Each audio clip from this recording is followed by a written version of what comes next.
बिस्मिल्लाहिर्रहमानिर्रहीम, अस्सलाम वालेकुम। 22 अप्रैल से लेकर आज तक भारतीयों ने क्या किया है और उसके इन रिटर्न उनको क्या मिला है, इस वीडियो के अंदर हम ये बात करने वाले हैं। बड़ी इंटरेस्टिंग ये चीज़ होने वाली है, क्योंकि इसलिए बड़ी इंटरेस्टिंग चीज़ होने वाली है क्योंकि इससे ना सिर्फ भारत का चेहरा एक दफ़ा फिर से इस प्लेटफॉर्म के ज़रिए हम बेनकाब करेंगे,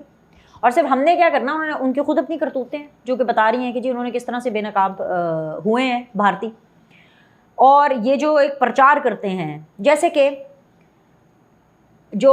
आर्टिस्ट हैं या जो एक्टर्स हैं, उनका जो टैलेंट होता है या जो स्टार्स होते हैं वो बियॉन्ड बॉर्डर्स होते हैं, उनका बॉर्डर से कोई लेना देना नहीं होता। ये कितना बड़ा झूठ है, ये एक और झूठ है भारत की तरफ से जो कि घड़ा गया साइकोलॉजिकली पाकिस्तानियों के ऊपर, और एक ईस्टर्न मार्केट के अंदर उस चीज़ को ज़्यादा ईस्टर्न मार्केट के अंदर उस चीज़ को दिमाग में बिठाने की कोशिश की गई कि oh God, art has no boundary, oh God, artist have no boundary, oh God, जो स्टार्स होते हैं, ये स्पोर्ट्समैन होते हैं, ये जितने भी आपके क्रिएटिव फील्ड से लोग होते हैं, इसका तो बॉर्डर से कोई ताल्लुक़ नहीं, ये कोई पाकिस्तान, इंडिया, बांग्लादेश, नेपाल, इसका इससे कोई ताल्लुक़ नहीं है। हम तो भाई हर तरह की चीज़ों को वेलकम करते हैं। ये इतना बड़ा धोखा था भारत का, इतना बड़ा झूठ था जो कि भारत ने खुद ही अपनी करतूतों से बेनकाब कर दिया।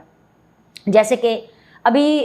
शहबाज शरीफ का उन्होंने अकाउंट जो है भारतीयों ने उसको ब्लॉक किया, उसके ऊपर बैन लगाया। अता तारर के अकाउंट के ऊपर बैन लगाया। अच्छा से बैन ही नहीं लगाया बल्कि अता तारर को, जो कि हमारे वफाकी वज़ीर इत्तलात और नशरियात हैं, उनको इंडिया के नंबर से फ़ोन करके धमकियाँ भी दी गई, धमकियाँ दी गई अननोन नंबर से, उनको थ्रेट करने की कोशिश की गई, और जी उनके खिलाफ एक बाकायदा तौर पर एक कैंपेन शुरू की गई। चलें जी, ये अव्वल तो ये नहीं होना चाहिए, मतलब मैं इसको हाईली कंडेम करती हूँ, लेकिन चलो जी सियासी मामला है तो उन्होंने सियासतदानों को पाकिस्तान के टारगेट किया। चलो दिल मान भी लेता है एक मिनट के लिए कि चलो जी सियासी मसला था और भारत ने, और सियासी मसला है और भारत ने अपनी सियासत ही चमकाई है ये फॉल्स फ्लैग ऑपरेशन करके। लेकिन जब बात आती है क्रिकेटर्स की, जब बात आती है पाकिस्तान के एक्टर्स की, चाहे वो मायरा खान हो, चाहे वो हानिया आमिर हो, चाहे वो शुएब अख्तर हो, चाहे वो बाबर आजम हो, या हुसोएवर, उनको जब आप बैन करते हैं तो आप ये मैसेज देना चाहते हैं कि हम तो झूठ बोल रहे थे। ये वही शुएब अख्तर है ना जिसको आईपीएल का स्टार बनाया था, शाहरुख खान की टीम की वो कोचिंग कर रहे थे आईपीएल में, और शाहरुख खान की टीम जो है वो कोई मैच आईपीएल में नहीं जीत पा रही थी। लेकिन फिर जब शुएब अख्तर की एंट्री हुई उनकी टीम के अंदर, उनकी प्रॉपर जो उनका आईपीएल की जो टीम थी, और उसके बाद जब शुएब अख्तर ने रिजल्ट्स दिए और उनकी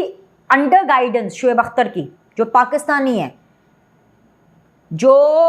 शाहरुख खान की टीम ने जो गाइडेंस जो रिजल्ट्स दिए उनकी अंडर गाइडेंस शुएब अख्तर की, उसके बाद जो शुएब अख्तर को उठा रहे हैं और पता नहीं चूम रहे हैं और चाट रहे हैं और क्या कर रहे हैं, और आज उसी शुएब अख्तर के ऊपर बैन लगा दिया।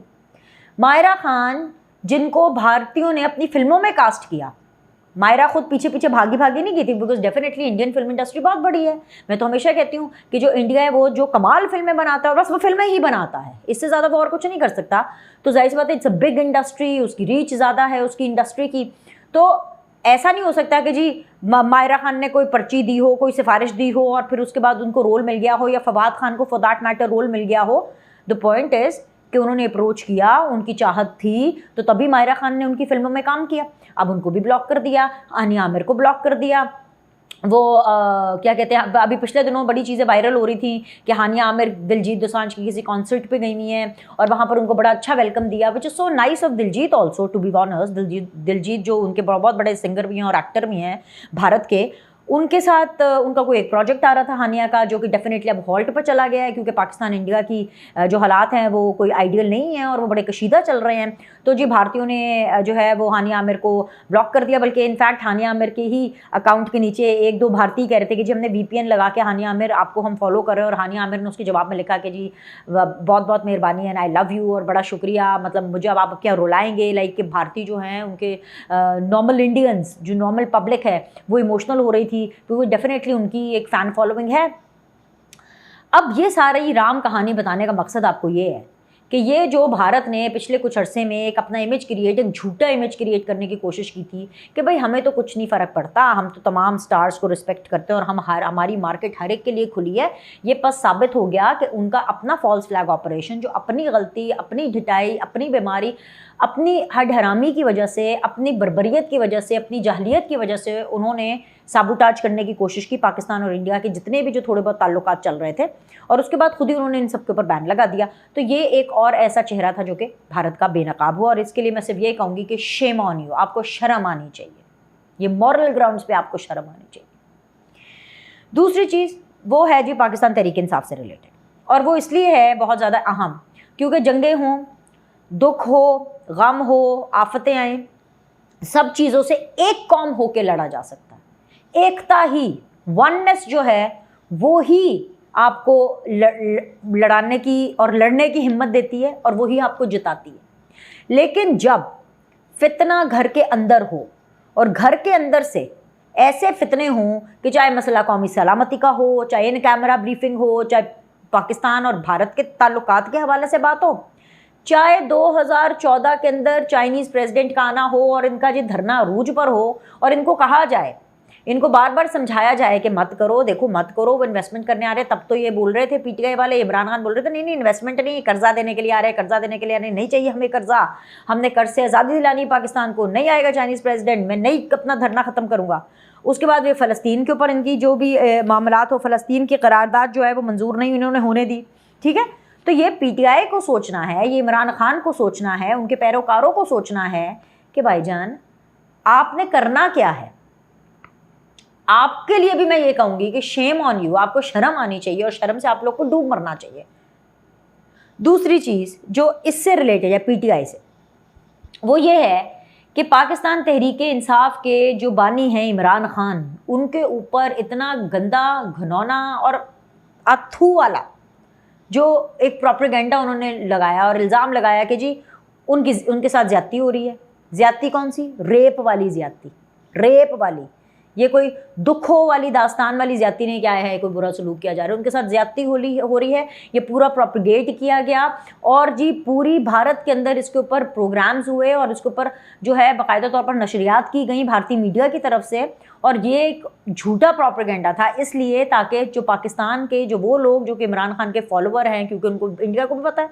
जो यूथिया ब्रिगेड है उसको यूथिया इसीलिए कहा जाता है क्योंकि वो अकल और कानों के कच्चे होते हैं, उनको तो कुछ पता ही नहीं है, वो एक कल्ट फॉलोइंग है, कुछ भी उनको खान के खिलाफ बोल दोगे तो वो तो उसको मान भी लेंगे और जी वो चढ़ाई भी करना शुरू कर देंगे। लेकिन हमने देखा कि वो जो पीटीआई है उसने भारत के ऊपर और इस प्रोपेगेंडा के ऊपर चढ़ाई नहीं की, उल्टा क्या किया कि पाकिस्तान के अंदर अपने प्राइम मिनिस्टर, जो आपकी जो गवर्नमेंट है वो आपको ये बताना चाहती है कि जी गवर्नमेंट का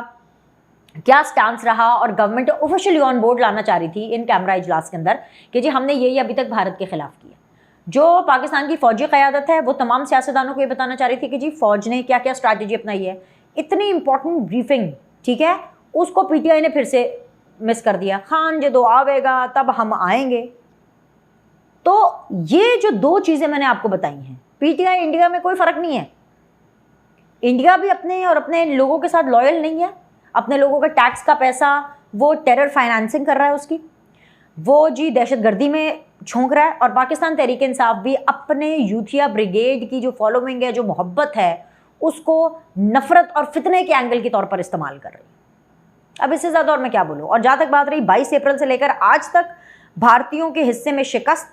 नाकामियाँ और ज़िल्लती आई है। पाकिस्तान ने भारत को चारों शाने चित कर दिया है, फ़िज़ाई हदूद की खिलाफ वर्जी करने पर इंडियन ड्रोन मार गिराए और कम्युनिकेशन जाम करके रफ़ाल तैयारों की सारी की सारी जो अकड़ है वो निकाल दी गई। अपनी बेबसी का मातम मनाने के लिए भारत ने एलओसी पर बिला इश्तियाल फायरिंग की तो हमारे जवानों ने ऐसा मुंह तोड़ जवाब दिया कि दुश्मन की बंदूकें खामोश हो गई। भारत में अपनी खोई हुई साख बहाल करने के लिए पाकिस्तान में सर्जिकल स्ट्राइक का ख्वाब देखने वाला नरेंद्र मोदी अपनी ही चाल में बुरी तरीके से फंस चुका है। वो अपने दावे की लाज रखने के लिए फौज को बॉर्डर पर भेजता है तो वहां उनको मार पड़ती है और वो भागने पर मजबूर हो जाते हैं। सरहदी जंग हारने के बाद अब इंडिया रिवायती होचे हथकंडों पर उतर आया है। धमकियां जंग की लगाई गई मगर बात अब सिर्फ प्रोपेगेंडे तक आ गई है। सरहदों पर मार खाने के बाद भारत फेक न्यूज़ की फैक्ट्री बन गया है। मोदी सरकार और उसका गोदी मीडिया पाकिस्तान में तहरीक इंसाफ के कंधों पर सवार होकर पाकिस्तान में अंदरूनी इख्तलाफात को हवा देना चाहता है। जी हाँ, बुज़दिल दुश्मन इंडिया ने इमरान खान से मुतालिक इंतहाई बेहुदा खबर फैलाई ताकि उनके सपोर्टर्स को गुस्सा आए और वो अपनी ही फ़ौज के ख़िलाफ़ सड़कों पर निकल आएँ। मगर प्रोपेगेंडा इतना बेहुदा था कि बुग़्ज़े फ़ौज में मुब्तला लोगों ने भी उसे मानने से इनकार कर दिया। नाकामी पर एक और मुल्क दुश्मन सलमान अहमद, जो कभी इमरान खान के राइट हैंड हुआ करते थे, बैरून मुल्क से उनकी खिदमात किराए पर हासिल की गई और प्रोपेगेंडा कराया गया कि बानी PTI को जेल में मारने का मंसूबा बना लिया गया। इसके अलावा मजीद प्रोपेगेंडा किया गया कि आज़ाद कश्मीर में दहशतगर्दों के महफूज ठिकाने हैं जहां से वो मकबूजा कश्मीर में दाखिल होकर हमला करते हैं और बाहिफाजत वापस चले जाते हैं। भारत के इस प्रोपेगेंडा को बेनकाब करने के लिए वफाकी वज़ीर इत्तलात और नशरियात अता तारर आगे आए और मुल्की और गैर मुल्की मीडिया को लेकर आज़ाद कश्मीर के उन मकामात पर पहुँचे जिनसे मुताल्लिक बेबुनियाद दावा किया गया था, और मुल्की और गैर मुल्की मीडिया ने उन मकामात पर पहुँच कर ख़ुद ये ऑब्ज़र्व किया, ख़ुद मुशाहिदा किया, मुकामी लोगों से बात की और दूध का दूध और पानी का पानी हो गया कि वहाँ कोई दहशतगर्द नहीं बल्कि साल से आबाद आम शहरी आबादी के इलाके हैं, वहाँ कोई दहशतगर्द नहीं है। वज़ीर आज़म शहबाज शरीफ की क़यादत में इसहाक डार की कामयाब सिफारतकारी और army chief general Syed Asim Munir की क़यादत में पाक अफ़वाज की पेशा वराना कमाल महारत ने भारत को हर महाज पर नाको चने चबाने पर मजबूर कर दिया।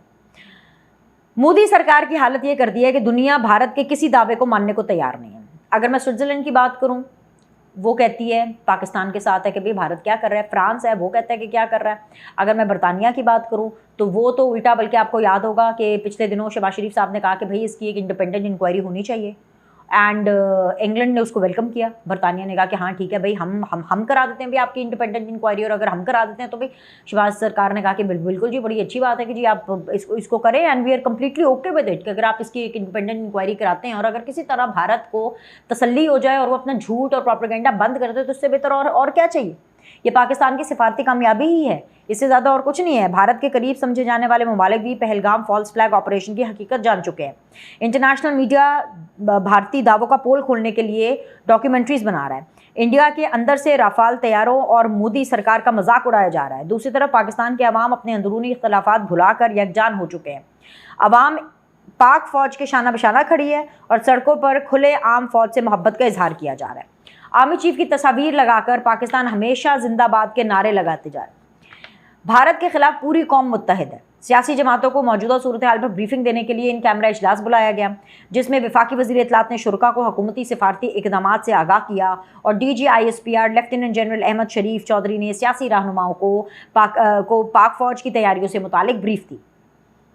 इजलास में तमाम हुकूमती जमातों ने शिरकत की, मगर तहरीक इंसाफ और इससे जुड़ी दीगर छोटी मोटी जमातों ने हस्बे रिवायत कौमी यकजहती को नुकसान पहुँचाने की गर्ज से इस इजलास का बॉयकॉट कर दिया। वज़ीर दिफा ख्वाजा आसिफ ने सही कहा, मतलब बड़ा उन्होंने तगड़ा जवाब दिया, सही उन्होंने मुँह तोड़ा इनका, उन्होंने बड़ा सख्त रद्द-ए-अमल दिया और कहा कि जी कौमी इत्तेहाद और यकजहती के इजहार को बानी PTI की शिरकत या रिहाई से मशरूत करना गलत और अपनी हुब्बुल वतनी को मशरूत करने के मुतरादिफ है। नाजरीन, इसमें कोई दो राय नहीं है कि जब दुश्मन सरहदों पर खड़ा हो, अफवाज अलर्ट पर हों, कौम एक पेज पर आ चुकी हो और जमात मुसलसल, सिर्फ एक जमात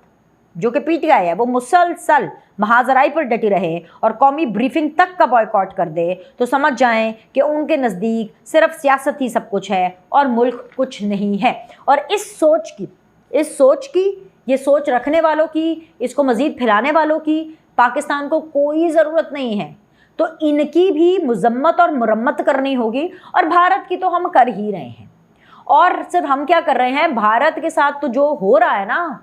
वो भारत को अच्छे तरीके से पता है कि पूरी दुनिया में वो किसी को मुंह दिखाने के काबिल नहीं। अभी के लिए इतना ही। लाइक करें, सब्सक्राइब करें। आपसे अगली वीडियो में मुलाकात करते हैं।